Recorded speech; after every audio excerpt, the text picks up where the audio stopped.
ভারত পাকিস্তান সীমান্তে উত্তেজনার মধ্যেই অবাক করার মতো ঘটনা। নিজ দেশের ভেতরে থেকেই পাকিস্তানের সমর্থনে মুখ খুলেছেন ভারতীয় নাগরিকরা। এবার পাকিস্তানকে সমর্থন করে সোশ্যাল মিডিয়ায় পোস্ট দেওয়ার হিড়িক পড়েছে ভারতে, আর এতে লাগাম টানতে গ্রেফতারের মিশনে নেমেছে ভারত সরকার।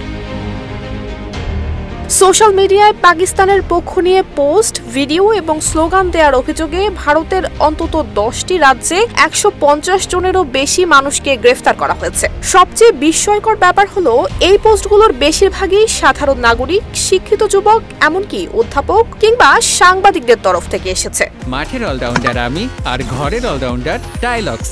টাইলক্স টয়লেট ক্লিনার, ক্লিন মানেই টাইলক্স। ভারতের নামকরা আশকো ইউনিভার্সিটির অধ্যাপক আলী খান মাহমুদাবাদ কর্নেল সোফিয়াকে নিয়ে মন্তব্য করায় গ্রেফতার হয়েছেন। আসামের বিধায়ক আমিনুল ইসলাম পাকিস্তানের পক্ষে পোস্ট দেয়ায় গ্রেফতার এবং পরে জাতীয় নিরাপত্তা আইনে আটক। কাশ্মীরি সাংবাদিক হিলাল মীর পাকিস্তানপন্থী ভাবনা ছড়ানোর অভিযোগে গ্রেফতার হয়েছেন। উত্তরপ্রদেশ, মধ্যপ্রদেশ, মেঘালয়, পশ্চিমবঙ্গ, কর্ণাটক, ছত্তিশগড় প্রতিটি রাজ্যেই ভারতীয়রা পাকিস্তানের সপক্ষে পোস্ট দিয়েছেন। শুধু ফেসবুক কিংবা এক্স নয়, হোয়াটসঅ্যাপ স্ট্যাটাস কিংবা রিল ভিডিওতেও পাকিস্তান জিন্দাবাদ ধ্বনি উঠে এসেছে।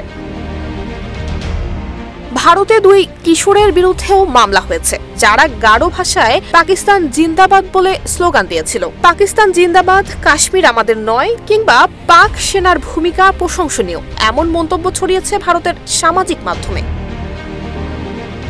বিশেষজ্ঞরা বলছেন, এই প্রবণতা কোনো বিচ্ছিন্ন ঘটনা নয়, বরং ভারতের অভ্যন্তরে চলা বৈষম্য, রাজনৈতিক দমনপীড়ন এবং সংখ্যালঘুদের বঞ্চনারই বহিঃপ্রকাশ। অনেকেই মনে করছেন, বিজেপি শাসনে মুসলিমদের প্রতি বৈরিতা এবং কাশ্মীরে দমনমূলক নীতির ফলে একটি বড় অংশের মধ্যে পাকিস্তান যেন তাদেরই জন্য ন্যায়ের প্রতীক হয়ে উঠেছে। ভারত এবং পাকিস্তানের মধ্যকার দীর্ঘদিনের শত্রুতা এবং সীমান্তে উত্তেজনা নতুন করে ছড়িয়ে পড়েছে। সাম্প্রতিক সংঘর্ষ এবং পেহেলগামে হামলার পর 2 দেশের সম্পর্ক আরও তীব্র রূপ নিয়েছে। এই উত্তেজনার মধ্যেই সামাজিক মাধ্যমে ভারতীয় নাগরিকদের একাংশ পাকিস্তানের পক্ষে প্রকাশ্য সমর্থন জানাচ্ছেন, যা নতুন বিতর্কের জন্ম দিয়েছে। নুসরাত জাহান মেহেক, ঢাকা পোস্ট।